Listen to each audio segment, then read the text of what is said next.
LinkedIn is a wild place. If you're sitting on that LinkedIn draft wondering if you should post, we'll tell you how to do it. If I see one more person treat LinkedIn like Facebook, I'm going to lose my mind. You don't want a personal update on someone's newborn baby? Can I say no? Not allowed. Demoted. On this episode, we're going into crazy LinkedIn posts. From people starting beef with their competitors to a proud guy who sold his first forklift.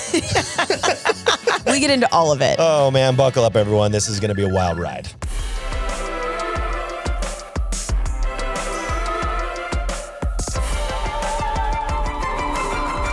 Demoted. Greetings, Motorheads. Welcome back to another edition of Demoted. We are in person. We're in person. We were supposed to be remote. And then we were like, you know what? We can't do that to him. Yeah, we hyped all this like, we're going to be remoted for a quarter. And then Natalie's in the city and I'm in the city. And I sent him like a late night booty call. Yeah. What are you doing tomorrow? I was like, I'm there. Tell me, Queen. I'm there, Queen. See? I got to move some things around, but you know I will. You know I'll be there. And then we got here and there are no less than 100 people in the office. This is the busiest this office has ever been. I've never seen this many bodies here. There's like an offsite. There's two different teams here. Okay. Do you know the teams? I don't know which teams. Quantity. Yes. I could make some generalizations. You could, which we won't do. We won't do that.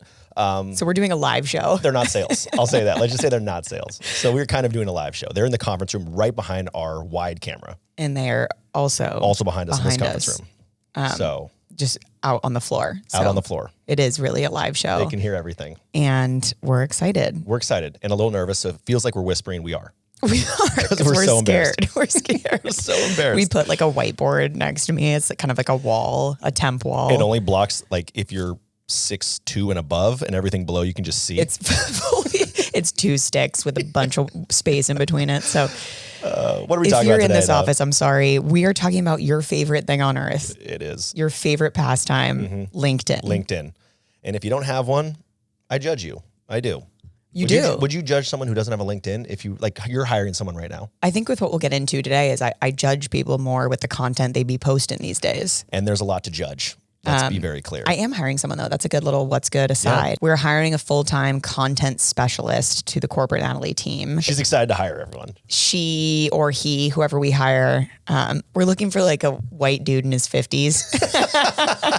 Yeah, there's none of those here, not in this country. So no, I'm kidding. But we're excited to bring them on. And I think they will help me be more social savvy. I feel like every day that passes, I'm like, what's reels? Do you want to talk about the JD for a second in case there's a motorhead who wants to pivot their higher net worth earning career into something a little less so, but more fulfilling and mission driven? If you want to throw it all away to dick around with me on a random Tuesday, you'll find yourself here at the studio.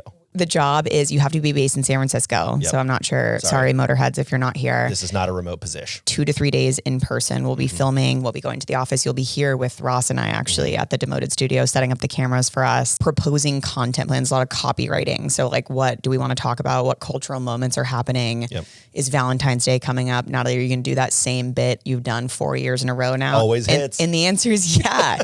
When it stops hitting, I'll stop doing it. It's true. So I think Annie and I are just excited to have a little help. It's been us two with just the weight of the world on our shoulders this whole time. Look at you guys. You guys have such broad shoulders. We look like those renderings they make like a woman. This is Edna after 40 years in corporate America. Right. You see when like the New York Times releases like this rendering they've made and it's a hunched over woman with like yellow red eyes. The paleontologists of the future will find us former corporate shrimps. Our shrimps. Yeah. Our fossils. You know I love talking about fossils. I know. But we're excited. We're going to do in-person interviews in the city. We have like a little case study of like, what would you do in this situation? And it's really fun to like, I think I was a little greener in my career. I didn't have like a full interview process, but this will be fun to go through all those necessary steps. Run a background check. We love a background check. All these important things. Were they arrested? Yeah. Once. It's a felony. It was Coachella. Oh. In that case. Bring them in. They're definitely social savvy. For sure. So motorheads, if you want to, take a look at the JD. Is it on LinkedIn? So they're posting on LinkedIn. We're working with a recruiting firm called Lynchpin, and they're posting on LinkedIn, Indeed, kind of all the big hitters. And they're utilizing our Corporate Natalie LLC company page. So if you see it there, feel free to apply. And your resume may show up on this podcast. We may just. No, we will never do that. But I think the point of it is Ross asked me, which is an important question. What if someone applying didn't have a LinkedIn? Yeah. And for me, because we are probably hiring someone a little earlier in their career, that would scare me. Yeah. Because like at least just make one. They're supposed to be social savvy. Right. Well, LinkedIn is not technically, I think, traditionally viewed as a social platform, but now it for sure is. But if they're ahead of the game as a youth who isn't looking down on LinkedIn, because I will say LinkedIn is one of the most powerful platforms out there for personal brand, which is one of the things we'll talk about. It's also rife with cringe. Let's be clear. Yes. There are bad ways to do LinkedIn. We're going to talk about it today. What was LinkedIn like when you joined? Gosh, I mean, it was just like something we did in college when we were applying for internships. So what year was that? Like so 2020? Stop it. 2017, I probably made my LinkedIn. Okay. Yes. I think I made mine in 2011. Really? Okay. What was it like back then? Well, there was no feed. There was no like real content feed at the time. It was kind of just like your resume. They were still kind of coding it. There was, Yeah, there was still, it was so early in the game. You couldn't make posts, obviously. You couldn't really make posts. You could kind of do like status updates. And that was pretty much it. There was no video support. Wow. I started posting videos in 2016. And even then, the only people who were on it were, and this is still true probably, were recruiters and salespeople. Yeah. We had to use it as part of our job to find out who we needed to cold call. Exactly. And now it's like, I just got interviewed for, is LinkedIn the next video first platform? Yeah. And we saw all these TikTokers flooding LinkedIn and announcing their like day in the life as a small business owner videos that like they were so scared of the TikTok ban, which still is potentially imminent, but unlikely, but people are joining LinkedIn more and more every day, more users and more creators, which is what I'm seeing. Yep. And a lot of people who are aspiring creators and wanting to build their personal brands. Yeah. I kind of liken LinkedIn to YouTube 2010.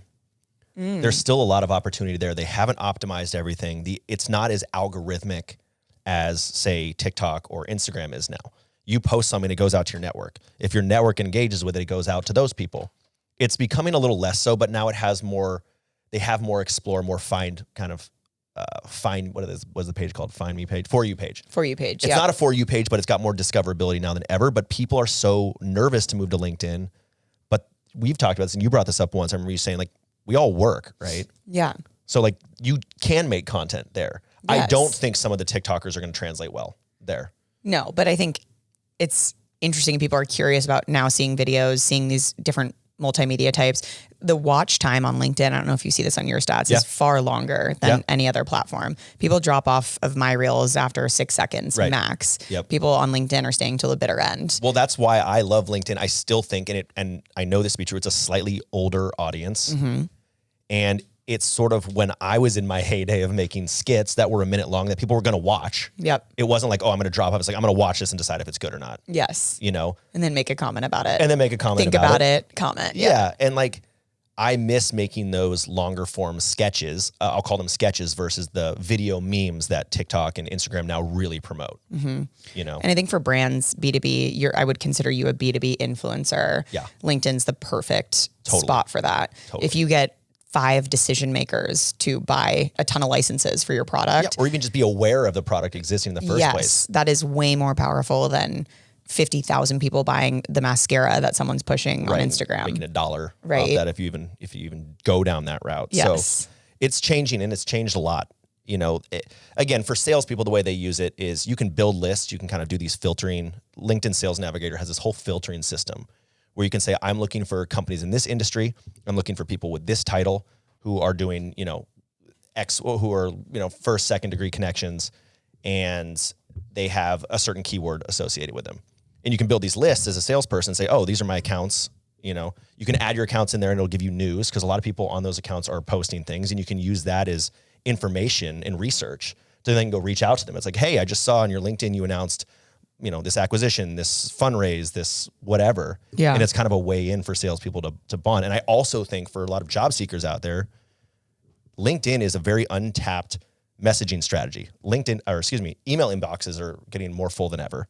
Not a lot of people are getting DMs in LinkedIn. I mean, decision makers are from salespeople, but if you're asking for advice, mentorship, like you're curious, you're just a human being trying to be a human being and reaching out to people, you can cut through the clutter. We have hundreds of thousands of followers, and I see a message on LinkedIn and I'm like, oh, I should probably respond to this. Yeah, you see it. Right. Like a DM though, I'm like, oh, who cares? I'm never going to see it. Or like you just miss it altogether. Yes, yeah, it's like it's never there. So there's a stat that when companies have their leadership posting from their personal pages, it gets 30% more engagement than when they post from the company page.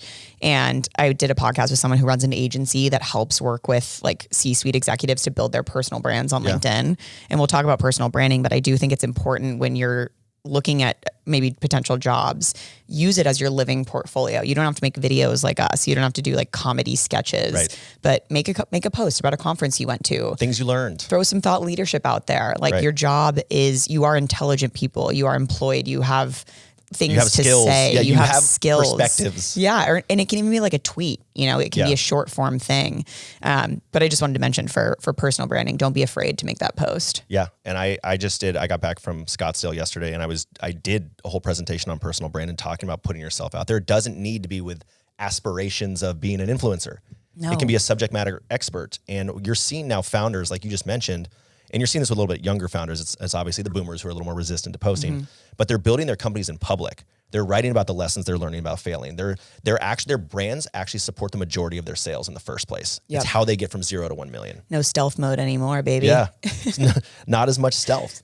Remember that guy who was in stealth at the dinner table we went to? He was so in stealth. Oh my God. He's probably still in stealth. He's still in stealth. Where is he? He's in this room right now, but he's in stealth. I can't talk about it. We're still in stealth, but it's, it's in the Aeon's face. We went to a dinner party from hell where a bunch of founders introduced themselves, and Ross and I are like, so we make content. Yeah, we're the people who have the jewel and the tequila. We thought this was a party. Yeah. Oh.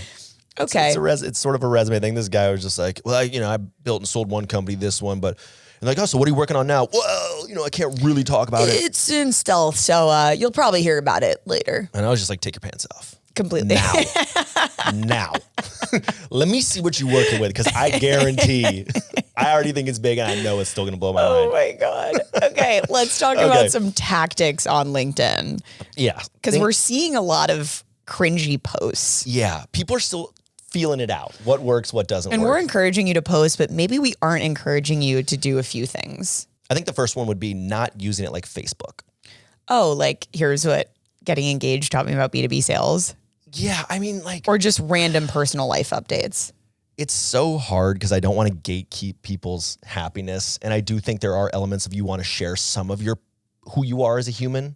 Like, we're not all just our work, obviously, but I really do struggle with like baby pics and stuff like that. Like, that's like built around, let's just call it engagement farming around your like kids. Yeah. Or like getting engaged. If I hear one more salesperson be like, just close the biggest deal of my life, and it's like him on his knees. Like when I announce my engagement, like please like, comment, and smash that subscribe button. I mean, it's on different LinkedIn, but like, but some people do like that. And I'm not here to knock it. I mean, especially. Well, there's just other platforms for it. I agree. Yeah, but I do think like if I posted that, people would be like, Corp, that's cringe. If you posted it, people would be like, oh my God, like Nat, like queen. She really can do it all. Yeah. Yeah. It's like, you got to know your audience. For sure. And I think people can miss, but I do not need to see another marriage post on LinkedIn. Yeah. Baby, children, marriage. And that's okay. And when you post the little dude's not getting a post. Well, I'll be waiting to see it. I'm going to have to say it in some way.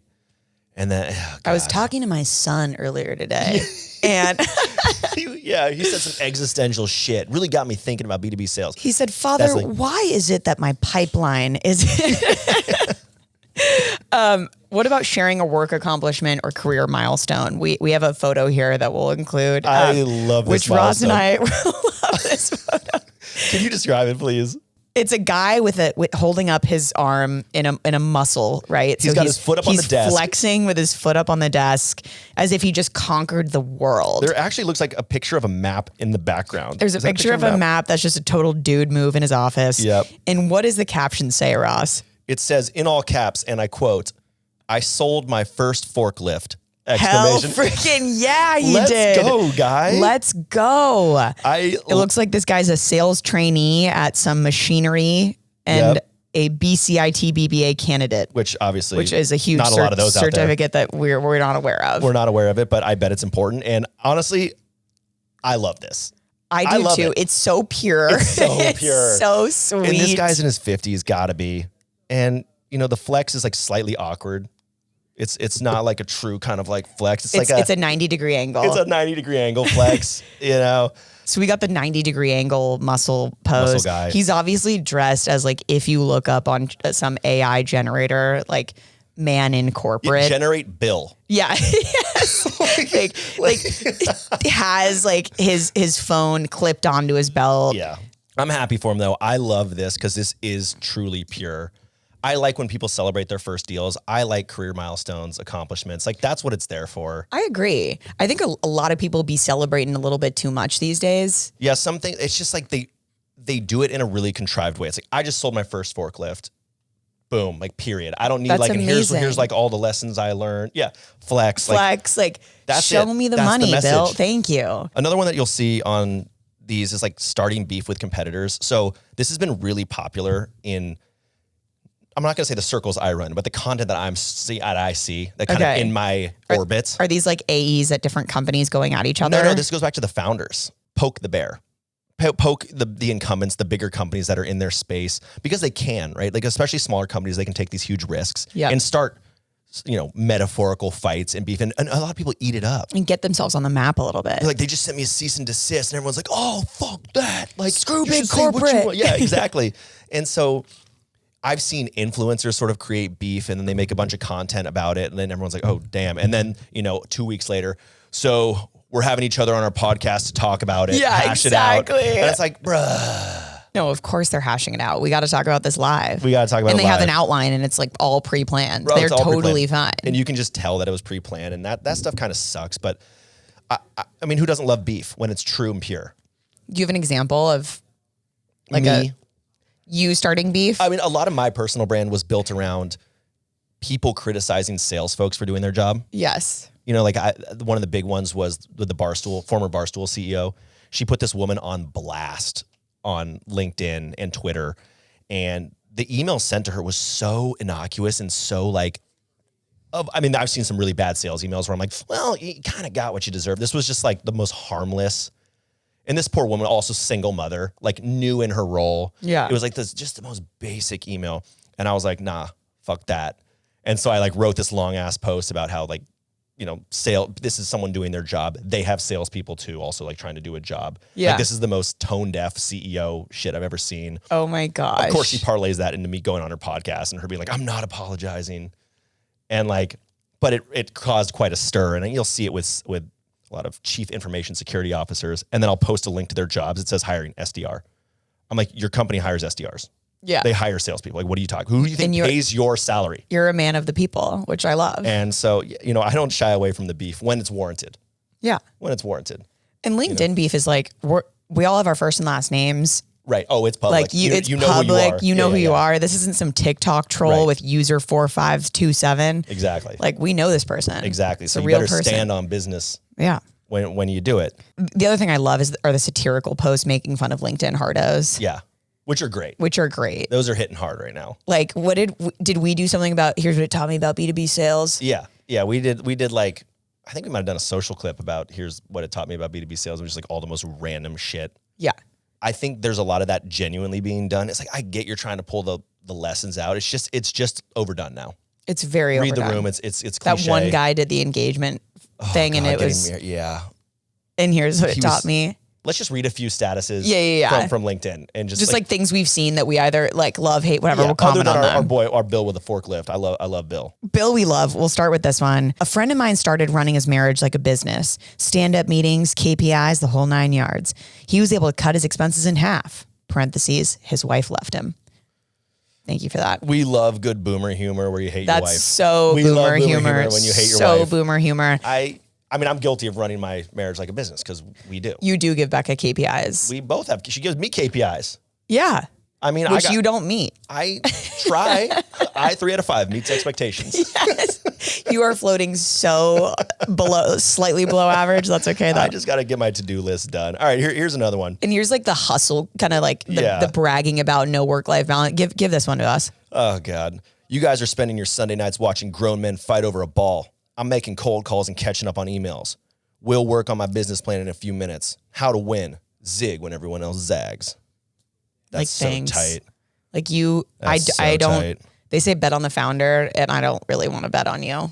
I'll just say his handle has something to do with just being a hardo as well. So it's like kind of the whole brand he's going for. It's the whole brand, which is fine. I mean, there are those guys that are like, I work 8 days a week. Right. Like, and I get, like, I think we both work really hard and a lot. And, Yeah. But I just like, making it your whole personality is just kind of embarrassing. yeah, it's Like, kind it's of not cool to not have other a people life. for doing it. Like, for watching football, like you're totally allowed to do on I a love weekend. football. Yeah. And yeah, my computer's out while I watch football. Sue me. Exactly. Sue me. Yeah, I'm drinking a beer and I'm working. Is that a problem? This one cracked me up. Yeah, this is Making jokes on your profile, like in the actual sections. This one is in the education section, Stanford University. 45-minute campus tour, parentheses, was not accepted. Yeah. I love that stuff too. I mean, if you go like read my LinkedIn, there's jokes everywhere, including the name pronunciation. Yeah. And there it's like, Stop. you really thought I was going to pronounce my name? Follow me. That's funny. Do you think that these things are, you can only do this when you're like kind of like very sturdy in your job? Yeah. I mean, look, if you're trying to get if you're, junior and you're trying to get a new Yeah. robe, a joke about that type of thing, I probably wouldn't do. I agree. But making a joke about a failure you had that taught you something else, Yeah. like I think that can be done tastefully. It's just a interesting, perhaps thin line to walk. I agree. Here's another one that's just like, to me is rage bait, but we'll see. This one says, during our interview process, we ask every candidate, what's your take on work-life balance? If they say anything remotely positive about it, we tell them it's not a fit. Apparently this is controversial. Apparently It's controversial. Dude, it is. I mean, he got a little ratioed 109 comments to 103 likes, so he definitely was getting one repost. One guy's like, fuck yeah. Thank you. I love this guy. Finally, someone says the quiet part out loud. Oh it's like, what are you doing? It's just the culture you want to build. I mean, I always say it, if you call a spade, I can't get canceled for that. I do appreciate companies being like, yeah, we work really hard It's and that's the gonna suck expectation. to It's be gonna here. suck. Yeah. Okay, that's Do you want to honest. make a crap load of money and not have a life Right. and like maybe miss the boat on like having kids? Right. Come work here. The holier than thou. I mean, obviously, this is just rage bait. I'm sorry. Straight rage bait. This is insane. Apparently, it's controversial. Yeah. Yeah, it is. That's why you said it. All right, here we go. This is a dead serious post because it is now deleted and we will dissect it. Okay. Bear with me here. Let's talk about boobs for a sec. Oh. Eyeball emoji. Are they any less valuable if they are attractively presented? Curious face. So my theory is, the larger they are, the more they tend to be covered up. The smaller they are, the more they tend to be, quote, on show. Obviously, there's exceptions to the rule. But it got me thinking. The more confidence we have in whatever we're presenting, boobs or otherwise, the less we tend to shout out about it. We might even try to hide our natural, quote, gifts, balloon. Same with words. There are a lot of people in marketing working with A-cup ideas and using verbal push-up bras to attract eyeballs, prospects, and sales. But there are a quiet minority in turtlenecks and big coats packing double F concepts and offers. So if you're getting annoyed with the people constantly shoving their stuff in your face, know that you're not alone. And if you're somebody who's self-conscious about the concepts, offers, and words you have, understand that you're allowing the tossers with nothing to show to dominate social media. So show off a little more, and let's make marketing classy again. P.S. This is a note to self as much as anything. I've been accused of sitting on the sidelines for too long. And this was written by a guy who has been hiding his boobs for too long. Okay. And finish. We talked about, kind of drawing a connection between, for example, like a personal life moment and sales or your career. I just want to get your breakdown here. This is going to be a connection that I don't think this man should make, or anyone. The comments were Really? crazy. Explain, please. Well, what if Ross commented something hilarious? I commented because this was like in the morning. I was like working on Sunday. I was like doing some writing. And I saw this in the weekend. This is the long weekend, so Monday was off too. I saw 1,000 likes. I saw like 3,000 comments. And I was like, I'm going to read it. So I read it. And I just wrote, well, that's enough internet for today. And I closed my laptop and I said, Becca, we should go for a walk. This guy was dead ass serious. The amount of women I saw in there were like, are you fucking kidding me? Like, are you really equating boobs to marketing? I can't. A-cup ideas. And of course, I'm on there. I'm like, well, he has a point. Delete. Well, here's the thing. I don't think he's totally delete. Ross. Oh my God. No, it's horrible. I don't know how this happens every day. I've said this before on this podcast. The older I get, the more I realize just how much life sucks for women. Yeah. because I was raised in such a woke, awesome household where my dad was like, you run the world, girl. He's like, put your assets out there. No, my dad was not. He's like, you can do anything you want. And I genuinely believe that. Yeah. And now I just have seen the world and how these people think. And I'm like, there's no way. Someone comment was like, some things you think you should just keep to yourself. You should keep in your head. Yes, that just does not need to be out in the world. And I hope it was worth it for him. I hope it paid off in his career. We got a lot of leads. A lot of leads. I bet his DMs were just like on fire in a not great way. That was a wild thing that happened. That was what, and we don't stand for it. We do not stand for it. I just think, again, let's just stick to what we know. I think bringing in women's bodies as far as a message goes about marketing, probably a miss. Let's give some tips for standing out on LinkedIn. Perform a singular good deed in the office and immediately post about it. Tag the person you helped. Talk about the most recent tragedy in your life and liken it to difficult business decisions you've made. I like that. You've struggled. They struggled. I got a divorce and here's how it taught me to lay people off. Yeah. Deny allegations that no one has brought forward. You're in control of the narrative now. Manufacture that beef. I love manufacturing beef. It can work. I just want to come on here to talk about the incident that happened. Yeah. A lot of you are probably thinking it, but I want to address the incident that happened last week. I actually mostly see it on TikTok. It's like when you see an apology video and you're like, oh, well, I got to check out what are they apologizing for? I got to dig. It works. Swap out your default photo for a thirst trap. See who's really paying attention. I don't know if I want to see your thirst trap, but... It would be me with my, when you stand up and then you put your head between your legs underneath and you grab your leg. That's what you would get. I'd be grabbing my own ankles, but the picture would be from behind. Okay. I am sick, so I think we need to take 5. We'll AI generate. We'll put it here in the middle of the screen if you guys want to see it. Update your profile saying you now have a C-suite title. There's no verification needed. I buy it. Who's checking? It's like the VP of sales who's the only salesperson. Who's on the entire checking? team. Literally. Yeah, CRO. Yeah, no, we don't have a team. It's just me. CTO. Yeah, why not? Co-founder. Deploy a bot that comments interesting post on your behalf for everything in your feed.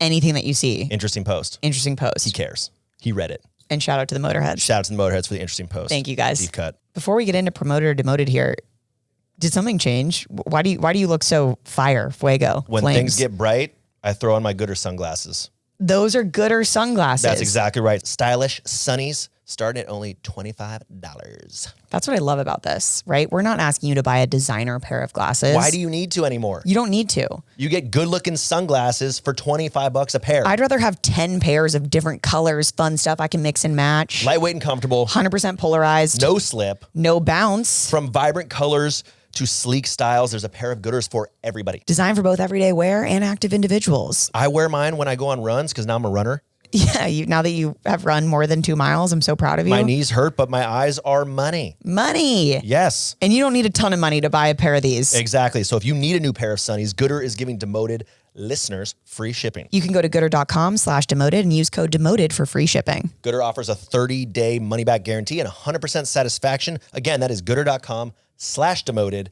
and use code demoted for free shipping. Let's get into promoted or demoted. All right, we have made it to promo, demo, promoted, demoted. Do we like it? Do we not? First one, no photo on your LinkedIn. Demoted. Demoted. Sus. Who are you? Sus. We actually recently, we have Expand VA is my virtual assistant company. We request a headshot from everyone because we include it on the resume and when we send it to the creator. And someone sent us one and my co-founder Katrina goes, do you notice anything weird about this? Immediately within 2 seconds, that's AI. Yeah. That's fully AI. Yeah. And people are doing it like very confidently, which is fine. I think there are great tools out there. If you haven't got a headshot or don't have the resources to get one, definitely do that. But like, I feel like you have to say this is made by AI. Yeah, or at least it has. I mean, the third nostril was kind of the giveaway. Yeah, there's some 7 fingers, the 6 finger. Yeah, exactly. Yeah, I'm gonna demote it. I mean, obviously, like my LinkedIn photo is literally AI. Is it? It's me. But it looks exactly like me. Oh, so you did the AI? You did the AI thing? I did that like 4 years ago. Oh, 5 wow. years ago. Yeah. Oh, actually, no. My current one's not. My current one's not. The one was yellow. Okay. It was like.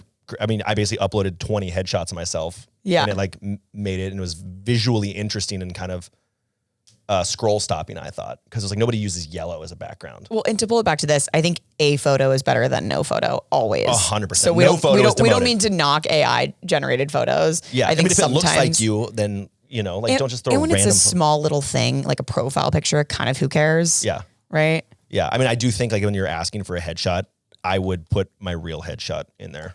I'm not going to send you AI. If you're asking for it specifically, I'm not going to give you the AI one. It just feels a little catfishy, but I don't really know. It's a little weird. All right, promoted, demoted, telekinesis in the office, which I think a lot of people can relate to. For sure. Which telekinesis is when you can communicate or when it's not teleportation. I believe it's when you can move things. With your mind. With your mind. Okay. Obviously, yeah. Yeah. Go get me a cup of coffee with my mind. Yoink, bring it on over. Everyone shut your laptop. Shut your laptop for them. Who's announcing? Everyone shut your laptop. Down. You know when the Fister. office coach goes, everyone shut your laptop. Fister comes in to make a motivational speech. That's how it goes. Promoted or demoted, posting comedy content to LinkedIn. Promoted. Again, we've been doing it for a while. You're going to start cringy. By the way, fun fact, I can rap. But if you go listen to my original raps back in the day, oh my goodness, cancel me now. Oh, God. Not because they're offensive, but because they're so bad. Nothing to do with the weird content. Spoken word. Yeah. So my point is, it's going to take some reps, and you have to fail publicly. Yes. Like I did in college. If you're a confident person who's like, people tell you you're funny, post. Don't sweat it. Don't sweat it. People move on so fast. So I'm going to promote it. Promoted or demoted hotel loyalty programs. And I do need you to keep this under 5 minutes. All right. Starting now. Here's the thing. I've been a Marriott Bonvoy loyalist for so long. I know. So long. 5 years. And anytime I get booked to go somewhere, I say, you got to put me in a Marriott. Fine. That's reasonable. They're all over the place. Because all I want is credit for staying there. Yeah, my credit card's not on file. A lot of times, like companies are like, hey, it's easier if we just book it. I'm like, cool, that's all good. As long as you use my Bonvoy number. I go to the desk every time I put my Bonvoy number in. They're like, yep, it's in there. I'm like, are you sure? They're like, oh yeah, it's in there, dog. Cool. My credit card for my Bonvoy card, my credit card for incidentals. There we go. And I haven't been getting credit. And here's the thing. People are like, how do you not know that over 5 years? I got credit sometimes I didn't get credit. Now they've changed their policy officially, which I had a whole saga with them. I was going back and forth in the DMs when they're like, sorry for the inconvenience. I'm like, why would I bring you business if I can't just get night stay? I'm not asking for a free night. I'm not asking for points. I just want credit for the night stay so I can get loyalty, get the next stage of loyalty. That's all I want. That's all I want. That's all I fucking want. So why am I being loyal to you? It feels as though they are sorry for the inconvenience it caused me. And you're not being rewarded for your undying loyalty. And I've been doing hotel reviews. If you watch any of my stories, I do Seth reviews where I play a stupid little nerd who reviews the hotel room on things like coziness, towels, decor, murderability, which is how easy would it be to get murdered in your hotel room? Murderability, as Seth would call it. Murderability. Think about the attackers. I think we all should consider it when we stay at hotels. Given the T-shaped structure of the room, I do feel like murderability is pretty high because I have nowhere to escape. Exactly. If there's like one massive window, where are you going to go? Out the door? How far are you from an elevator? How long does it take that elevator to get? Anyway. Smart. I'm digressing.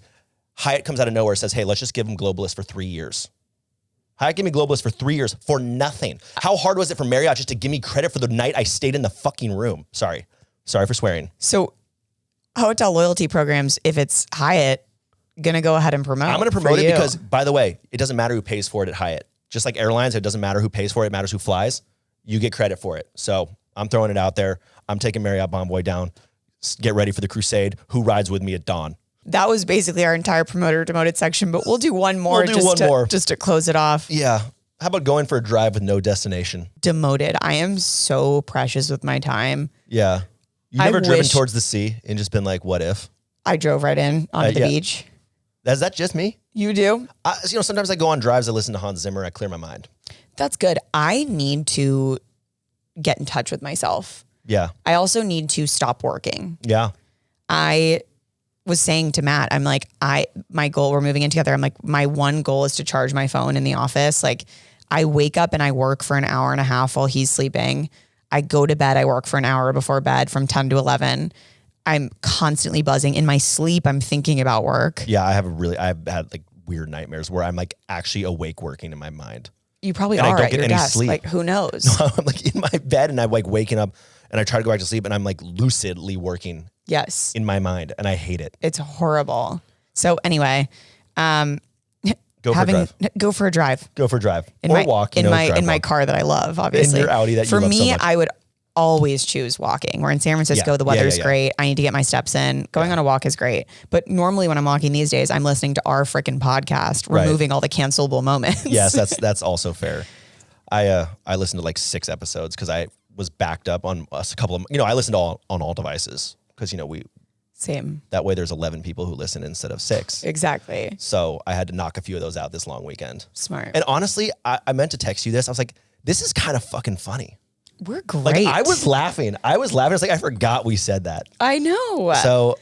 I do listen because the episodes come out for us like maybe 3 weeks after we record. So I listen as well. And it's like, wow, I miss that version of myself. Yeah. Thank God they edit. And speaking of drinking, having a drink or two every once in a while, not so bad. Totally agree. But I'm always wondering, will I wake up refreshed? Ready to take on your day? Normally, no. Normally, the answer is no. I have a new answer for you. And it's ZBiotics pre-alcohol probiotic. ZBiotics pre-alcohol probiotic drink is the world's first genetically engineered probiotic. It was invented by PhD scientists to tackle rough mornings after drinking. So did someone say PhD? I trust it. I'm all in. I'm all in. Here's how it works. When you drink, alcohol gets converted to a toxic byproduct in the gut. And it's this byproduct, not dehydration, that's to blame for your rough next day. Pre-alcohol produces an enzyme to break this byproduct down. Just remember to take pre-alcohol as your first drink of the night. Drink responsibly and you'll feel your best tomorrow. So go to zbiotics.com/demoted. Get 15% off your first order when you use code demoted. Okay, 15% off is huge, you guys. You're welcome from us. Your next day is worth it. I cannot stop being a walking ad for this, not only on this podcast, because I will do anything for ZBiotics, but my real life, everyone I meet, I'm like, you guys ever had a rough morning after drinking? They're like, yeah. Well, I got something for that. I opened my trench coat. There's 40 ZBiotics in there. I posted about it on my Instagram and I had hundreds of people being like, yo, this stuff is the truth. I know. And I was like, I didn't realize how many people are all in. Who wants to feel horrible the next morning? I know. ZBiotics is backed with a 100% money back guarantee. So if you're unsatisfied for any reason at all, they will give you your money back, no questions asked. Remember to head to zbiotics.com/demoted and use code demoted at checkout for 15% off. All right. I'm going to read a Dear Demoted. Thank you. Last March, my husband took a job as a contractor at a large tech company out of state. The idea was for him to get experience for a year and then start applying to jobs back home and move back. He's been doing a really good job and his manager wants to hire him full-time, meaning he would not be a contractor anymore. Many of his coworkers are encouraging him to take the full-time role when it happens and then do an internal transfer to move somewhere back home. As someone who is not super involved in the corporate world, this feels almost unethical because his manager has been asking him when I'm moving up there and emphasizing that they want to be fully commit to being in that space for the full time. Is it unethical to take the promotion and then do an internal transfer? Again, large company. Will it make his manager look bad? Is it okay to be selfish in this situation? How would you navigate this? Tough question. It's a great question. It's a great question. One thing I want to start off with is you can do whatever you want. Yes. Like you do not have to feel bad towards big corporate. You do not. Or even your manager. You're allowed to do whatever you want. The one thing I will warn you of is doing those internal transfers is really hard. It is hard. And so do you have what it takes to take this full-time job, do the onboarding, get loaded up there, and then will they allow you to leave? Right. Like, is that even a guarantee? Is that a guarantee? Possibility? Right. Like I have friends who have been trying to transfer cities for years. Yeah. And these companies are like, no, like, sorry, it's like I just not hired that you simple. for the New York role. You're going to be in New York. Yeah. And so if it's simple and he's heard about internal transfers, maybe that's allowed, but yeah. No, I think that's the first question. Is it even possible? In some companies, I've had friends do it, but they've been there for a few years. Like they've put in their time and they've gotten close with their manager to be like, hey, I would love to move to the UK, do that for a couple of years, knowing that I want to transfer back to New York. And they're like, sweet. Yeah. I want to help you make that happen. And so I do think it's tough here because you are going to put your manager in a tough position if the expectation is that you're going to be there full time all the time and like in person 5 days a week. In person 5 days a week. You could, if you have good rapport with your manager, you could bring it up. Like I'm someone who's super transparent and honest, though the reality is they may say, yeah, no, I can't hire. If that's the plan, I appreciate you telling me, but I can't bring you on full time if you're intending to leave or transfer on me quickly. I know. It's hard. Do I think it's ethical? I don't think it's a question of ethics here. It's not a question of ethics. It's not a question of ethics. It's whether it's possible. Exactly.